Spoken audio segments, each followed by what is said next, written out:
于26岁，来自山东市水站的老板，女主人公林林26岁，来自大连市的人员。来，有请两位，欢迎两位哈。今天林林是来分手的是吧？我跟他在一起实在待不下去了，他这个人太胆小懦弱了，凡事情都让我先出头露面。我觉得一个男人不是应该这样子的，都让女人去做，那还算是男人吗？那也是哈。你们俩认识多久了？快4年了吧。就是胆儿小，你看4年。但是我觉得没有一个女人能忍受他这种胆小懦弱。那你怎么忍了他4年呢？因为当时间吧，我还没发现他这个毛病。之前他跟他表哥就住在一起，他表哥去年吧回家了。回家了之后，他就要求我跟他住在一起。同居之后，我又觉得他太胆小懦弱了，凡事他都给我打电话。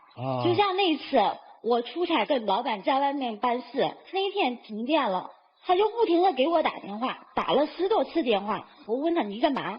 他说什么？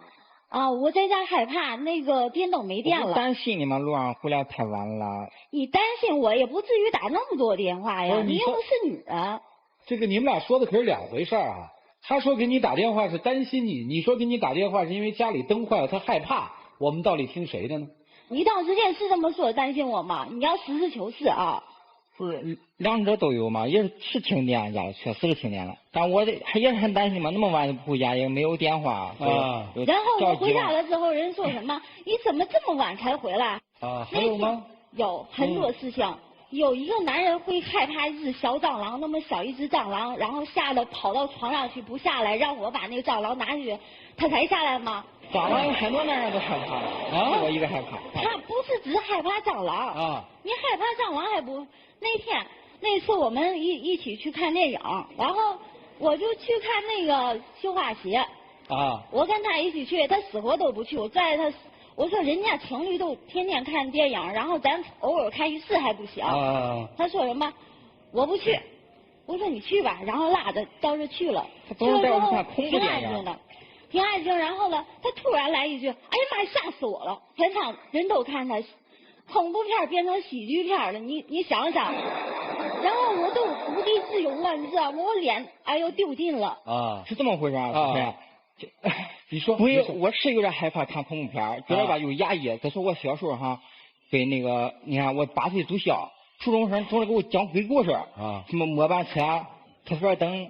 为啥你说什么？我一个字都没听懂。许说普通话我一说普通话我收过了。你现在跟我说我就说那个他们给你讲什么鬼故事？张震那时候讲鬼故事，我们学校那厕所声控的，一去了完灯老灭，一灭了我就害怕我上后边人不敢上，人不去我就不敢去，我就憋着。完了我蟑螂蟑螂别吓我，他真怕呀！你不仅胆小，你还懦弱呢。那天我们去饭店吃涮羊肉，进去有一个桌就是靠边的，但是就剩这一桌了。你说你坐不坐？肯定要坐呗。我说咱就坐这桌吧。他说走了。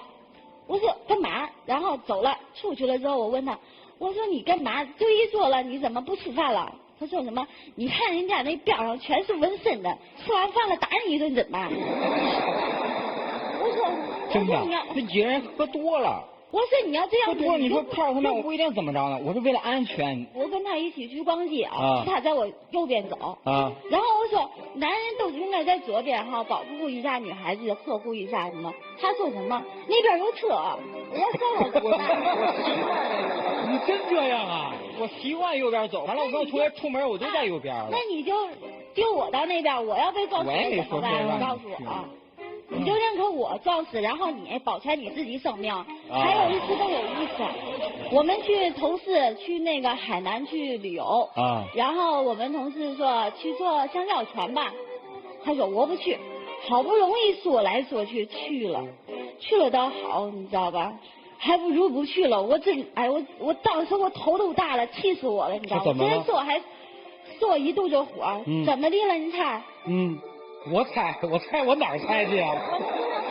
然后到海中央的时候，那个船拉着那个香蕉船拽呀拽，然后到时间的话，我们就是就是那个船会掉到海里去，所有人都掉到海里去，他也掉下去了。他不愣登的把我头摁下去，使劲地说我要上去，我要上去。后来没办法把他拉上去了。我当时是懵了，我就光想求神一声，我要上去，我上去。我本来就怕水，我说咱不去吧，别着去。我再给他那怕，那没办法，为了他高兴，我就陪着他去了。那我要淹死了怎么办？你告诉我，你怎么什么危险？我当时不知道是你，我以为是什么东西，我就往上挨嘛。哪一次危险都给我？那你所有的事情你都胆小懦弱，你不仅是这件事情吧？还有吗？去年下大雨，咱们大家应该都知道，那北京下暴雨。然后呢，那天我就是下班回家嘛，挺黑的了，小轿车都淹一半了，然后那公交车那轱辘走不动了，然后前面都堵死了。如果正常男人的情况下，他肯定是先给我打一电话说我去接你呗，是不是？我等了半天电话没有，后来我就给他打电话，我说你在哪啊？他说我在家了，我想让他过来接我。他说你上哪儿避避吧，这么大雨你避避吧。我特别生气，我就挂了之后，然后我就淌了水，我下车了之后你知道吗？那个水都到我大腿根了啊。然后我就挺委屈，回家了我就问他你怎么不去接我？你看那个这么大雨，人都担心他女朋友呢，你就一点不担心我吗？对呀，担心能不担心？我打了好多遍电话，我打电话一直不接。你知道吗？你说的是大难临头各自飞。我那回来又开玩笑，我回来以后他生气，我开玩笑。你说的？开玩笑，这事儿都怎么可能呢？办出来的，那叫开玩笑吗？最主要有一次是什么？就是我跟他出门的时候，我就被车撞了。怎么被车撞的哈？那天啊，他还在那等车，我回头看他，然后被前面来了一个3轮车，上面放的那个玻璃，然后把我腿划了一道口子这么长，然后那脸上又擦上了一点皮。我当时就想，太生气了，我这脸肯定毁容了，我就肯定要跟人垫脚。上去就跟人吵起来了。你呢？我在跟人道歉呢。那你是风平浪静嘛？人吵起来拿玻璃的同样，你是可坏了，可坏了。这个。那你还在后面跟人道歉，我都受伤成这样了，你本来你这后边都没变嘛，你有没有在乎我？对吧？他这个胆小怕事儿啊，我们基本都听明白了。那他在生活里对你好吗？他对我是挺好的，就是我想吃什么想干嘛，他都会就是说义不容辞。之前我也谈过一个男朋友。然后那个男朋友对我也挺好，只是我容忍不了他脚踏两只船。我觉得他什么事情他都会第一时间告诉我。我们俩相处的日子其实也有好多快乐的事情，除了他懦弱之外，我觉得他还可以。想跟他分开吗？不想。他对你好吗？好。怎么个好法啊？什么事儿都安排好了，我就执行人了。我跟他在一起，我是男人，他是女人。我觉得这是不影响正常生活。他看运动还打羽毛球了，是不是？挺好的。他非看完电影蹦极、滑雪，看完才涌上泰国。我你没让他看《盗梦空间》，《盗梦空间》跳楼了，我估计。你这难题呀，帮着解决一下吧。一起进入丘比特问卷。我觉得你们两个挺般配的，真的。你觉得你说你好像男生一样在照顾他，去保护他，这个没有关系的。生活是一个互补的东西。如果你说你要找一个跟你的性格都很相像的，或者是一个很强悍的男人在你身边生活，我觉得未必适合你的性格。关键他什么事情都让我去做，我觉得跟他在一起太累了。我毕竟不是一个坚强的男人。你可以做一个坚强的女人。我有一个建议给你，我觉得你可以了解一下你的男朋友的成长的过程，比如说他小的时候经历过什么，或他在一个什么样的环境下成长，让他有这样的心态，这么胆小，还有一个心理评估，去评估他需要一些什么样的心理辅导。因为爱情是需要找方案去解决的，不是因为什么所以什么就要分开。老于，老于，这于先生吧26岁哦。他平时这么称呼我。怎么叫？他就这么称呼我。他这样教你我觉得你这样子呢，很难有女孩子喜欢你。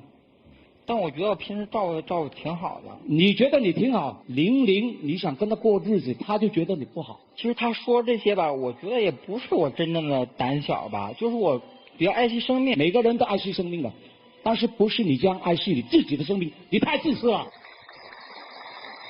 哪个男人想都是自己，一点牺牲精神都没有？你怎么去爱一个女孩子？其实我也是爱她。你怎么爱啊？你想想，他刚才吵起来受伤，两人走马路的时候，你让人家走靠车那边去，对不对？有什么事自己先走，还说什么大难临头各自飞？你敢说这句话？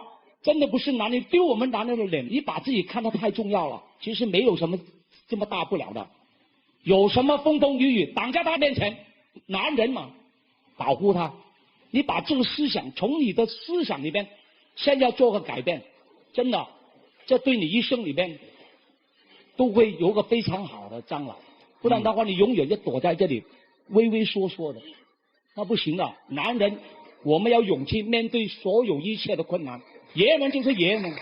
玲玲，我也给点建议给你。其实你们两个相处还是挺开心的，刚开始对吧？有一些问题你应该好好去跟他沟通一下。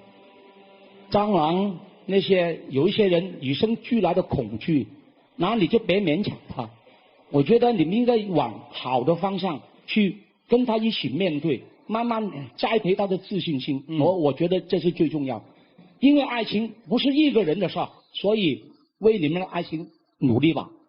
老于啊，怕黑怕鬼怕蟑螂，我想问你一下，你怕老婆吗？怕。怕老婆是优点，女人啊，她要很多很多的爱和很多很多的安全感。玲玲她能容忍你让她走路的时候走在左边，然后把自己的脑袋当东西一样按在水里，这些事情我是没有办法想象的。如果是我男朋友，一巴掌就上去了，这没有办法想象。这一切我不知道是为什么，但是听了你的经历，我发现一件事情，你的想象力过于丰富，并且过于负面。走在路上就觉得自己可能被车撞了，旁边的人喝了酒就觉得他们可能会打你，这都是不存在，都是你自己臆想出来的。你需要去更放开一些，这个世界是特别光明跟美好的。而且你看你女朋友多阳光多自信，但是我又想跟玲玲说，她这样胆子小，你还能跟她相处4年，说明在你们相处的过程当中她有其他的优点。我要提醒你一点是，没有任何一个男人是十全十美的。他不胆小，可能好酒；他不好酒，可能花心。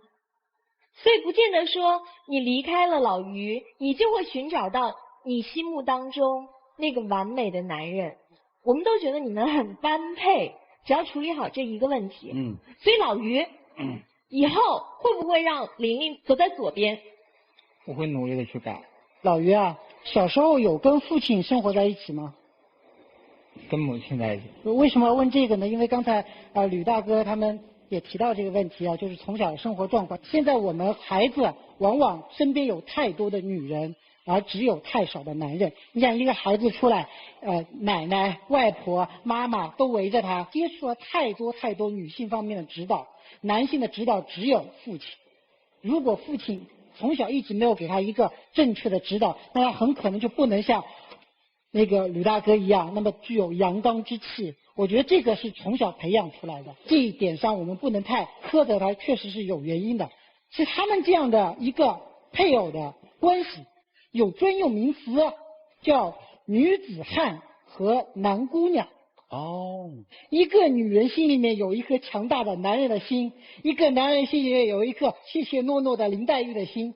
姑娘，但我要跟你说一段话，有什么样的缺点就有什么样的优点，有什么样的优点必然有什么样的缺点。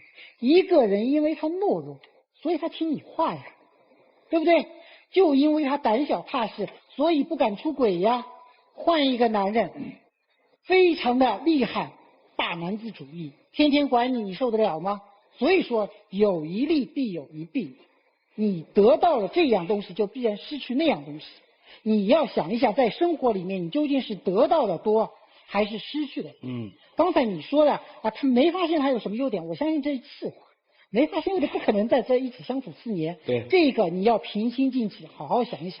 老于最后跟你说一段话，做男人胆小很正常，恐怖片不敢看很正常。我们一堆朋友在一起，女孩子聊恐怖片聊到12点，男人都不敢听。陆老师也这样。我也这样，我真的是这样，我不敢看恐怖片。对，奔驰我也不敢奔，很正常。有一点不正常，男人在爱人遇到危险的时候，绝对不能胆小。我赠你一句金玉良言：老婆骂你的时候要胆小如鼠，老婆需要你的时候要胆大包天。在这个世界上，几乎没有人是无所畏惧的。有人怕死，有人怕高，有人怕冷，但是我们见过晕血的人，为了家人愿意捐肝捐肾。胆怯的人在危急的关头可以保护家人，还有怕事儿的人，敢于为了保护自己的家人愿意辞职，这都是基于人性的本来，这不是胆小的事儿。你不是胆小，你是心小。这个世界上有一种人大概是不适合结婚的，就是你这种自私的人。你在夜里怕黑那是正常的，你不敢看恐怖片也是正常的，但是你在危急关头只想到自己不想到他，是绝对不正常。我们集中课会当中见过很多胆小的人，甚至就像陆老师所说的，我们见过一种比较女性化的比较娘的男人。你不要看他平时举止女性化，关键时候他比某些5大3粗的男人更勇敢。所以这根本不是胆小的事，是自私的问题。这个女孩子为什么要跟着你？是提起好事没错，当发生冲突的时候，发生危难的时候，你连想都不想，一点努力都不做，你还找爱人干？性格是可以互补，一个强势一个弱势是可以互补，但前提条件不光是性格的问题，而是你心中装着爱人。再胆小的人心里只要装着爱人，哪怕是愣愣缩缩往前冲一冲不敢打，我至少有这个态势，有这个心。你连心都没有，哪个女孩子敢嫁给你？我绝对反对你跟她在一起，就这样。来吧，老于，意识到问题的严重了吗？对吧？希望你们2位各自考虑一个问题：我们为什么曾经那么长久的在一起过？其他问题先不考虑，先把这个问题考虑清楚了，或许能够找到在一起过的那种彼此的需要和需求到底是什么。更多的话没有，留给你们吧。一起进入黄金60秒。谢谢老于，我知道你平时对我都很好，没有什么事情会让我太生气，但是唯独这个胆小懦弱，这个是我真的接受不了的事儿。我只想需要一个人来依靠，看到同事他们上班下班都有男朋友来接，你知道我是什么心情吗？在地铁站里，人家呵护女朋友，那个好多人挤来挤去，你知道我是被挤的情况下是什么样子的吗？其实我挺想让你做一个男人来保护我。其实我一直在努力，你知道我不敢做的事我也在努力做，只要你高兴，陪你看恐怖片，陪你去海上玩，是我害怕，我承认，但最终我还是去了。我觉得我是很爱你的，真的，我也愿意为你保驾护航，但是我就心里不知道为什么有点本能，总是在拽着我往后拽，但是我确实很想往前冲，真的了，我希望你也看在那这么多年我对你好的份上，再给我一次机会。这段表达我倒看出另外一些问题。我不知道大家注意没有，这黄金60秒是女孩子开口就抢，根本没有给男孩子任何的东西。我不是在替他辩护，姑娘，你想过没有，为什么有这么一句话？这个成功男人的背后都有一个好女人，好女人是一本书，也是一所学校，有很多东西你是怎么去教他的呢？自己去想啊。固然他有自私的一面，但是有一些模式是怎么形成的呢？真实的原因只有你们心里知道。谢谢2位，请回吧。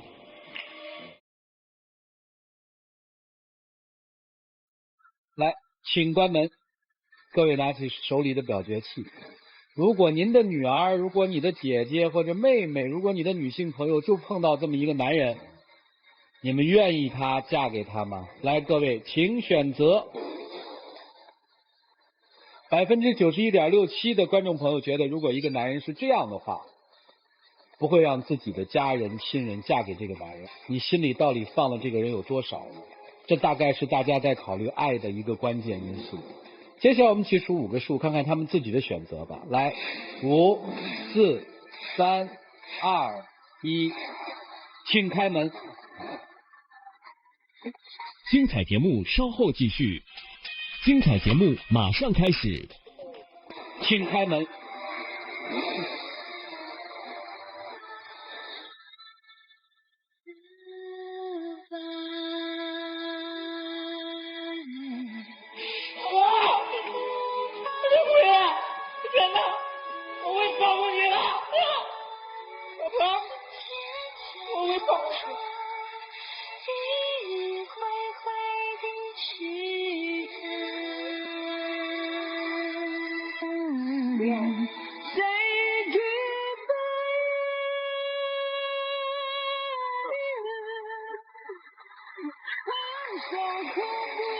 干什么呀？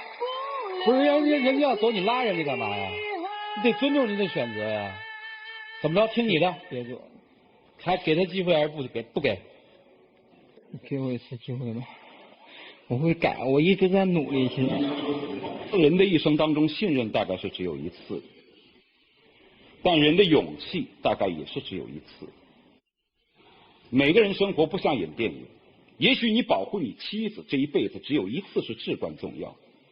如果今天他愿意给你这个机会，那等于他把这一辈子不光是幸福和所有的安全都交给了你。你明白吗？明白。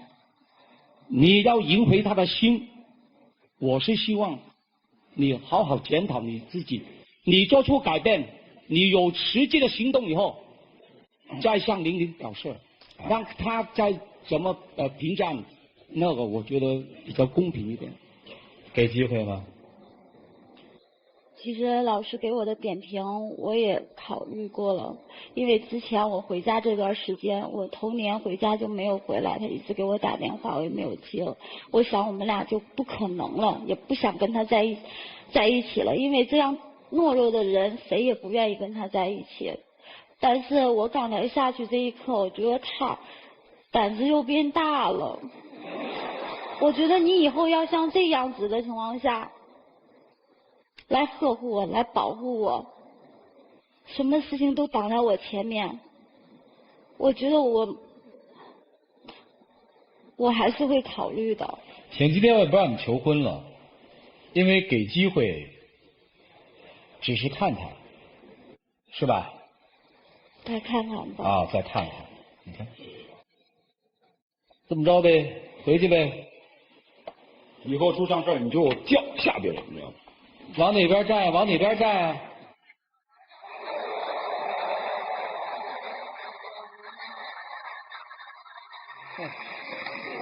你坐着，坐着。老婆，你好好考虑考虑，行不行？我以后再不胆小，我怕死了。就凡是只要你有危险，我第一个冲到前面。我努力的上下班去接你送你，是吗？再把我不按了。不按了，咱尽量不去海上玩了。我确实不会水。我想去。想去我陪你。可是这样吗？你跟我吵架没关系，但是你不能把我的生命，你珍惜你的生命，然后把我的生命置之度外。没有，咱俩生命都最重要。有一个机会总比决绝更好。啊，想清楚了，想明白了，欢迎来这儿，给你们补订婚仪式。